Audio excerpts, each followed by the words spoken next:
Hi எல்லால் வணக்கம். இன்னைக்கு நான் உங்களுக்கு ஒரு இன்ட்ரெஸ்டிங்கான விஷயம் தான் சொல்ல போகிறேன். ஸோ பெரிய கோவிலில் வந்து இந்த சர்க்கிள் போட்டிருக்கிறத வந்து மேபி நிறைய பேர் நோட்டீஸ் பண்ணியிருக்கலாம், பண்ணாமல் இருக்கலாம்.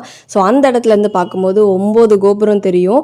2வதா இருக்க கோபுரம் மட்டும் பந்தல் போட்டதுனால நம்மளுக்கு கொஞ்சம் கிளியராக தெரியல. பட் அந்த டாப் எட்ஜ் வந்து நீங்கள் நோட்டீஸ் பண்ணிங்கன்னா தெரியும். ஆக்சுவலி எனக்கே அந்த விஷயம் வந்து மறந்துருச்சு. அப்போ என் ஹஸ்பண்டும் சொன்னார். அதுக்கப்புறம் அங்கே வந்த ஒரு அங்கிளும் வந்து ஒருத்தரை கூப்பிட்டு வந்து காமிச்சிட்டு இருந்தார். அந்த காலத்தில் எவ்வளோ பிரம்மாண்டமாக ஒரு மாதிரி பிரமிப்பாக இந்த கோவிலை கட்டியிருக்காங்க, எவ்வளோ டேலண்டடாக இருந்திருக்காங்க பாரு அப்படின்னு தான் எனக்கு அந்த நேரத்தில் ஃபீல் ஆச்சு. நம்ம இப்போ தான் டெக்னாலஜியில் நிறைய டெவலப் ஆகுதுன்னு சொல்கிறோம். பட் அந்த காலத்தில் பாருங்கள், டெக்னிக்கலாக எவ்வளோ அழகாக ஒரு பாயிண்டில் நின்று கோவிலை சுற்றி இருக்க அந்த 9 கோபுரத்தையும் பார்க்குற மாதிரி ஒரு வியூ வச்சுருக்காங்க. Really hats off to them.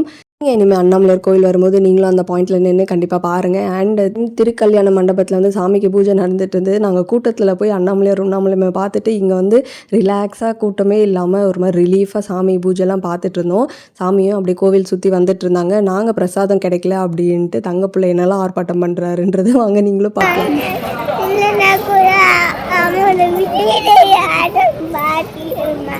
சரி